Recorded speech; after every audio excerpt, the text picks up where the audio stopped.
Morning everybody, and welcome to another Mamod steam engine video. I know it's been a while. That's mainly due to more or less constant mechano model building and in some cases videoing. More on that later, but here we have a Mamod SP1. It's in bits, as you can see. It's had a bit of a light clean, you might say, a bit of a degrease. It was a bit gooey, and the reason that it has is because it's going to be used, or rather continue to be used, in my Meccano Sentinel steam wagon in some drag racing, very slow drag racing I should think, at the upcoming Meccano show, Meccanuity, in a couple of weeks' time. But like I said, more on that later. This engine has been in my possession since 1985, and it was the very first engine of any kind, of any make, that I had, and it was also the cheapest and the only thing I could really afford. It was a birthday present, and I got it from Hamleys in Birmingham, long since closed shop now. It was supposed to be £11, but come the day it had gone up to 15. Fortunately my mum helped me out, and I got it, and I've run it countless times. The only thing I've ever replaced is the seal on the bottom and the top of the safety valve. The water level plug seal you see there is well out of shape, but is the original and still seals. Now, as I said, the reason it's apart is because it was a bit gooey, and also possibly these bolts had come a little bit loose. The boiler was turning in the boiler band, not dry band, idiot. The boiler band there, it was turning a little bit. So I took it apart, degreased things a little bit. I haven't polished the boiler. It's pretty good because for the most part it's been either run on meths or a little bit of gel fuel, but we're going to experiment with that a bit, maybe later on. So, as I say, this is 1985 one, and just to point out, the engine frame is black, not blue. And what we're going to do in this video is put it together as we go on the video. There's not a lot to it, as you can see. There's the boiler band and the two nuts and bolts, and we'll put it together if we can on video. There's nothing complicated about it. Because of the smaller firebox, it's generally easier to reach to put the nuts onto the bolts, because we essentially do it upside down regarding fitting the bolts. But as I say, this has been in my collection since 1985. It's been in several Meccano models. Unfortunately, there's only the very recent one, the Sentinel, that I've got any pictures or video of. You can see some of the Sentinel running very early on in the build, and it wasn't really powerful enough then, and it still isn't. The Sentinel got a bit heavy, to say the least, and the SP1 does struggle, even with quite a bit of reduction. Currently it's running belt drive in the Mamod way, if you like, but hopefully half of the drive, I say hopefully, if necessary really, I might have to go to chain drive for everything but the first part of the drive, because you've got no choice. That's press fit and it's pulley only on the flywheel there. But so we've made, or rather my dad and I did make several models. I think the most successful one was a weird looking locomotive that ran on Hornby Series O gauge track. It went like the clappers. It was non-reversible, of course, and it used to come off on the curves because it was too top heavy, but it used to go like the clappers. My dad made a rather nice Foden style steam wagon, but it, again, the weight was against it really. But overall, a good engine. As you see it now, there's nothing ever been done to it apart from the occasional clean and polish. As you can see, this is the firebox. We still have, although it's much blackened, the majority of the Mamod transfer is still on that side, and perhaps a bit less on that side. A bit charred, of course. The paint's a little bit charred. A few marks. Especially the firebox opening end, as you can see there. But essentially the paint is pretty good after 30 years, isn't it, this year? So £11 30 years ago, and in good order now, boxed, that can go for about 70. I don't know how that works on inflation, but generally they seem to fetch about 40 or 50. But there's not that many of them out there. Allegedly made about 9,000 of these.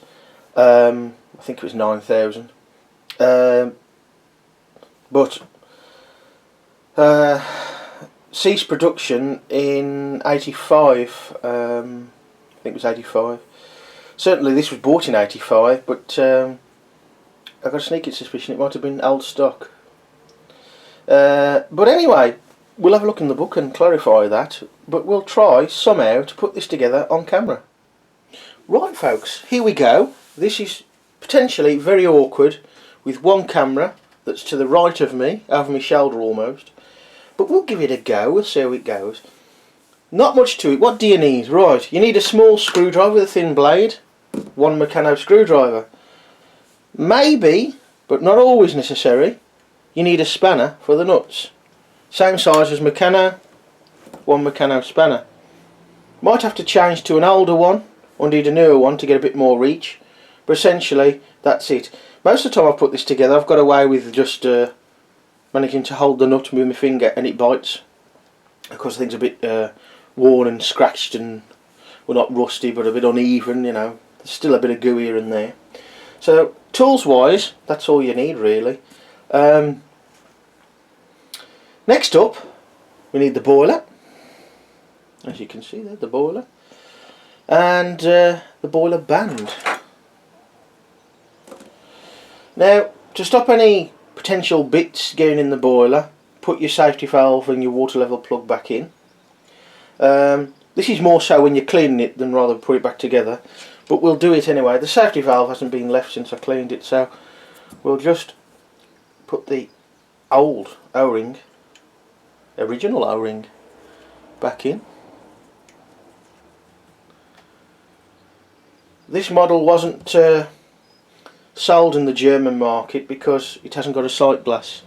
The SP series, all of them had the sight glass fitted, so they could sell in the German market, but of course not this one, the smaller boiler, not being a wide enough diameter to fit a sight glass. Although that said, I've never actually lined one up, but I should think it'd be right top to bottom, so a shame really. It's quite a compact engine. The base isn't quite as useful for Meccano modelling because you've only got a total of 8 holes, and we'll just show you that before we get on with it. Obviously these brackets are to fit and to hold the first part of the transmission in the Sentinel steam wagon, but the reason why these are in and fitted with the slotted side of the girder is because it allows a little bit of adjustment, because these holes and spacings across the width are not quite right, so these allow a bit more adjustment. The MM1 base, especially a flat base, would be far better in use with Meccano.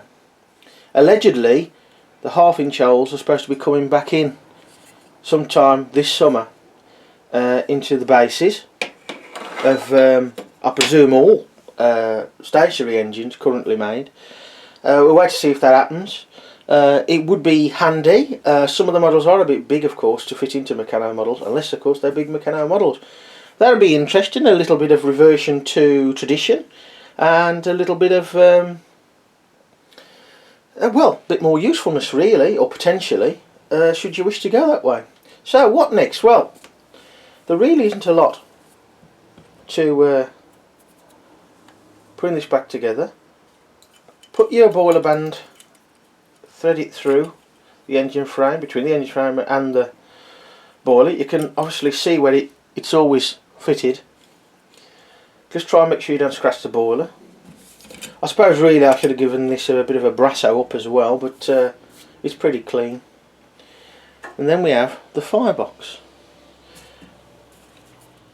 And we're just going to thread it through there like that for now and lie it on its side. Then we're going to get the base, as you can see. I must admit this is very awkward doing it like this. I'm going to try it this way this time. I'm going to put one bolt in the base, just there. And I'm going to attempt to get at least one bolt into the drive band first. Loose fit. Obviously make sure your firebox is at the at this end, not the other end. The base is for the chimney, and you won't be able to get your burner in if you put it that way. This is the bit where it starts to get awkward, because I'm trying to see what I'm doing on the camera and also trying to get things fitted. Oh, we have the bolt, right. Oh, almost there, almost. You got to make sure that the you can see these prongs sticking up on the base. You got to make sure that the firebox is outside that. But that's proving a little bit more difficult. I can see now why I've never bothered doing a how-to to strip and build, and somebody's asked me actually if there's one about taking the end caps off and, more importantly, fitted it on. I thought, oh my life, it was bad enough doing it with hand tools and hand soldering without the camera. Anyway, we have, at the moment anyway, the firebox on the plate with all the tongs inside the firebox. We have a bolt in place, but no nut. Now, don't worry about the position of the boiler at the moment. We've got to get a nut on that bolt. This is awkward. Right folks, a tip for you. I'm not being rude, that's my longest finger, as you can see there. We've got a bit of grease on my finger with the nut on to keep it in place while we try and get it onto the bolt inside the firebox. Now with the MM2 size fireboxes, I find that very much a struggle, because you just haven't got the reach with your finger.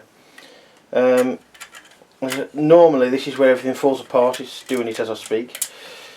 You need another pair of hands really, but we're going to try and see how we get on. And in all honesty, I've stopped the camera and tried several times.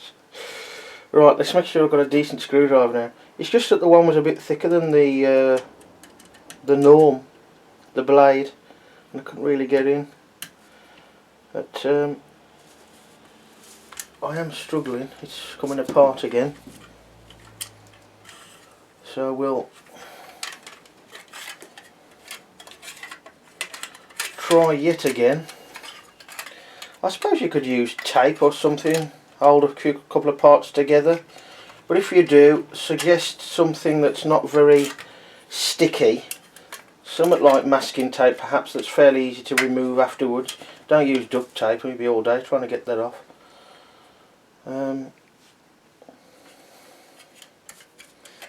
Let us try again. In fact, what I'm going to do, I'm going to turn the boiler around a little so I can get at the boiler band with my one finger and try and pinch it together. But of course my hands are getting a bit greasy. So you can see it's not easy. It's a lot easier without having a camera, believe me. A bit more grease. Of course, by the time I've finished it, I say, with the grease, it'll be greasier than when I started, probably. Oh, we're nearly there. I said that before, I think, but I can see through the slot in the chassis. I'm close to that nut. Oh, almost slightly crossed there. So if you try and seat the bolt, I'm working with the wrong hand here really. I'm right-handed. To try and seat the bolt in the nut, or vice versa, turn the bolt anti-clockwise.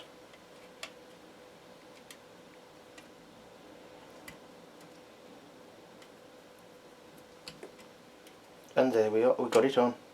Beautiful. It's on. Now, as you can see, it's on. Leave play in that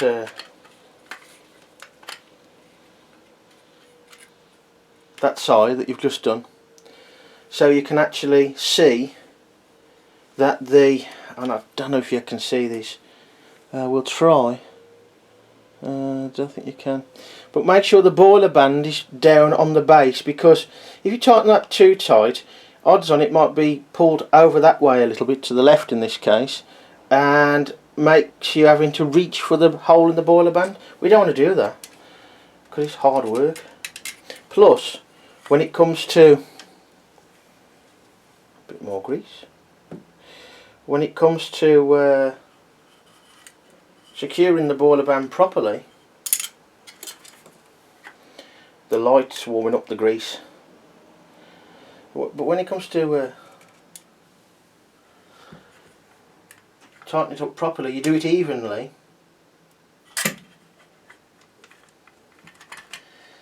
So you want it to, there's no point tightening it up fully, might as well tighten it up enough and adjust to suit.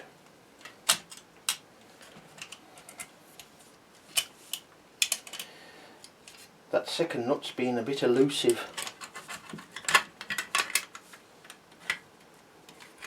You'd think it'd be easier with one nut in, with one nut and bolt in, but anyway.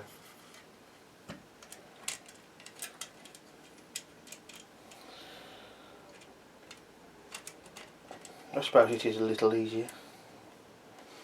But as you can see,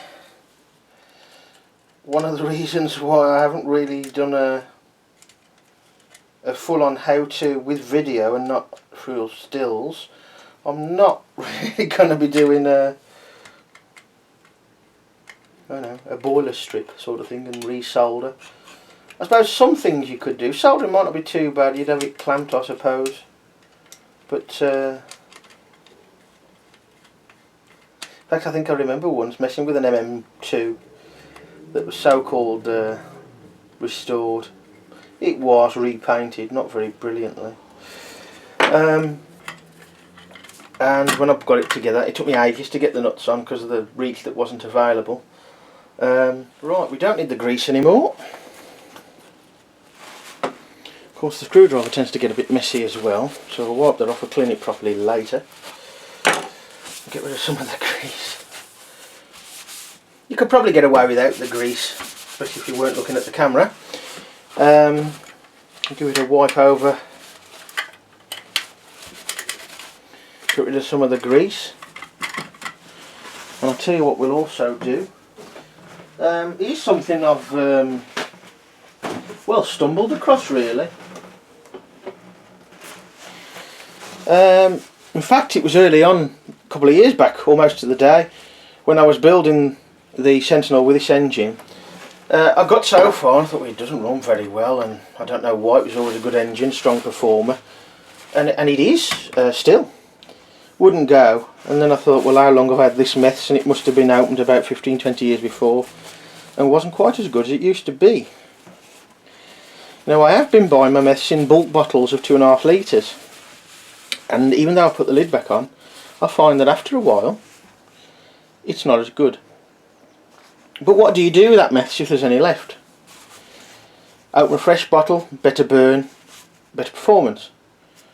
Obviously you're not going to throw it down the sink because that's very naughty. So I'll keep it and I use it for cleaning. Every so often I need to find a suitable jar. The reason why this has got so much in is purely because I wanted to degrease some of the parts from this engine, but also the drive, the first drive on the Sentinel. Forget that, that's just there to remind me how many washers go one side or the other. That's greasy as hell, that was. It's not bad now. So I'll just use it for that. So we'll just give it a wipe over, and of course once you've done this, let it evaporate, wipe it off, evaporate, before you set fire to anything in regarding fuel. So, and the other thing is, of course, it's nicer to mess when it's not so gooey. So there we go. But we'll just give it a quick wipe over. Of course it will evaporate, but no harm in giving it a quick wipe over. We do get through a hell of a lot of kitchen roll sometimes when we're doing these things. I do use old t-shirts for rags and stuff, which is far better really sometimes, especially for polishing. So we've got the engine and the boiler together with the firebox on the base, but we need to tighten it up. So let's see if we get away with, yes we should do, yes, because it's touching the sides. The nuts are touching the side of the boiler band. So we'll get it in position and try it. Don't have to worry about it being level yet. Just trying to do this. I should have put the camera on the other side, shouldn't I? So I could do this more right-handed. You can see what I was doing more. Yeah, I'll try that. So now I'm just going to tighten the nuts and the bolts. If you'll notice here, the nuts and bolts that I've put in, the bolt heads are different. This one's a flat cheese head. Now that's just starting to bite there. The other one's slightly rounded off cheese head. But to the best of my memory, I've never lost those, and they were the ones that come. Of course, Mamod's idea of using up stuff may be the right reason why that is the case. But yeah, that one is flat-headed cheese head. That's round. Right, so we're getting somewhere. We're not fully tight. Look, you can still see the boiler moves a little bit. And you can probably see that O-ring there, if I can get it right in the camera, you know how to be used to this by now. I don't know if you can see, but the O-ring is slightly out of shape, but it still seals. Everything looks now not quite in order. I ain't got the firebox quite fitted correctly, so I'm going to back off the nut this side, see if there's enough play, and there is. So again, make sure all your little tabs that are raised from the base are inside the firebox, and they are. We'll tighten up again.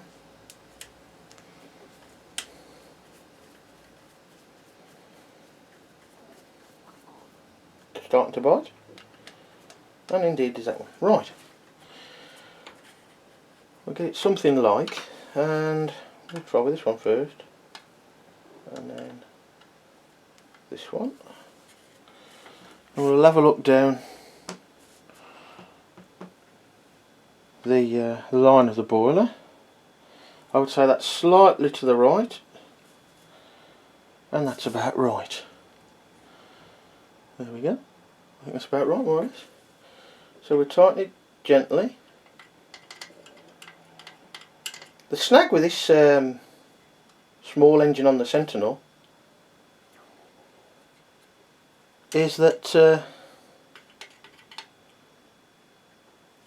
all the drives on the one side, it's only got the boiler band to secure it, and it can pull it over, especially when things get gooey. So you could actually turn that still, so I'm just going to do it a bit more. This is mainly for the Sentinel's benefit. Obviously you don't want to do it too much so that you crush it, but you'd have to do that.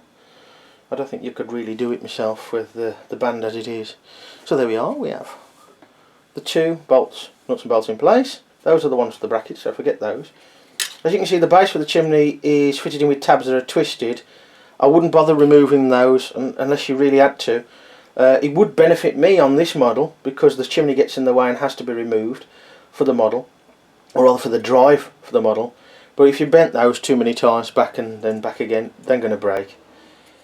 So there we are, folks, one Mamod SP1 minus the chimney, which hasn't been on for a couple of years, but is now. We'll just put it back on for now. There we go. 1984 5 vintage. It has some marks and paint missing and the odd sign of use, because it's had a lot of use, but still a great runner. Now you can see this run in several videos on a rolling road. There's a very early video, only shot with a mobile phone, mind, showing the chassis basically of it and the engine running, and it wasn't really powerful enough even then. It did run on the carpet till it come to a join in two carpets. There's also, as I say, videos of it running on rolling road. So off the top of my head now, Winterborn 2014, it was 2013 I think it was, Winterbourne. Meccano exhibitions, possibly Meccanuity in 2014, off the top of my head. Anyway, if you just check the playlist for Meccano models and Mamod steam engines, or is it the other way around, you should find it running there. But let's give her a go. Right folks, the box for this has long gone, probably about 29 years ago, it being the 30th year. It might not even have lasted that long. The serrations, the grippy bit on the safety valve, are very thin now. We'll try and give you a close-up of that. Will it focus? You can see it, but you could probably see it's quite thin in places. The odd one or two times it's been a bit too tight and I've had to grab hold of it. But as I say, all I've done is replace the bottom seal on that and the top seal, but the bottom one looks like a fibre one anyway, so that's probably quite an old one anyway. Right, due to the wonders of technology, of course, this model has a water level plug. None of that putting the one end up on the burner and wait until it runs out, filling it up and then getting, well, let's be honest, weed on. If I remember right, this is about 65 millilitres. I am cheating. It's hot water. There we go. Yeah, about 60 I think there. Let's get rid of the excess a bit.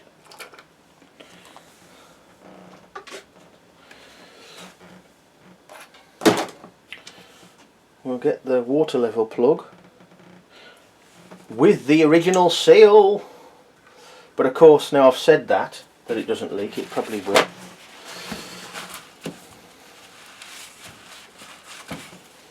If anybody hasn't got a copy of the instructions off the back of the box of one of these, I would love a copy. Just good enough quality to read, that would be great if you could contact me. I say my box went years ago.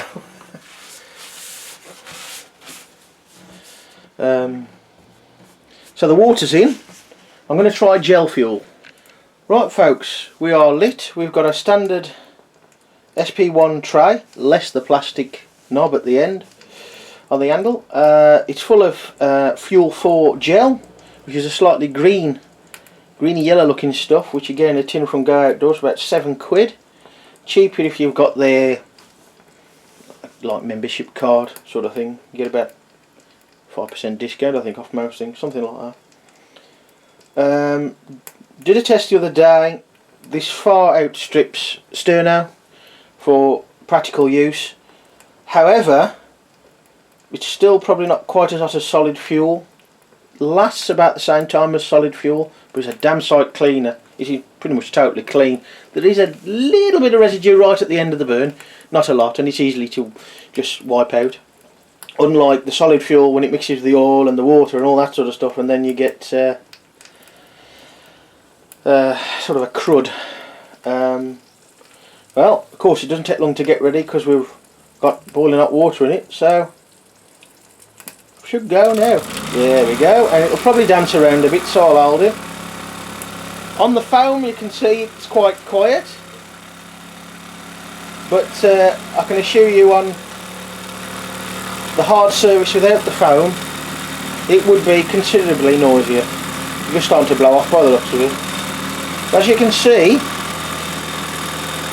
don't tell Ralph Lawton, but it's race tuned for the racing in a couple of weeks' time. As you can see, she's still as good now as she was when she was made 30 years ago. The ease of using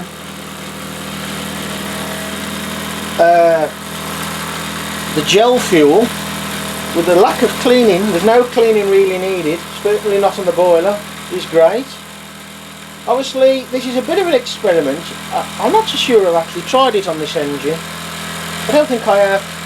So I've got to keep an eye on the might be standing still a bit now. I've got to keep an eye on the burn time. This is why I want the instructions again. I'm not sure whether this was too burner fills to one boiler, because you only used one block of fuel cut in half. But the practical use of this fuel in this, let's try and hold it like that, it's getting a bit warm. The practical use of the gel fuel in this burner and engine is about 7 minutes. Now that might be a little bit too long. I think it was something like a 5-6 minute run. Someone's telling me it was 2 burners to 1 boiler. Because the way to find out, I suppose, is to do a solid fuel test and see what water's left in the boiler. But as you can see, it's going well. The piston, if you haven't already noticed, is probably, I haven't measured it, but it's about 2/3 the size of a standard Mamod piston. So I'm already on a potential hiding, due to lack of performance anyway. But as you can see, she runs brilliantly. And the Sentinel, these are weights of move, I'm guessing 5 kilograms, something like that. But we have got quite a bit of reduction, which of course slows the vehicle. And of course it's all about fun. Anybody who says it's all about winning is absolutely right, really. So come on, Ralph, bring it on.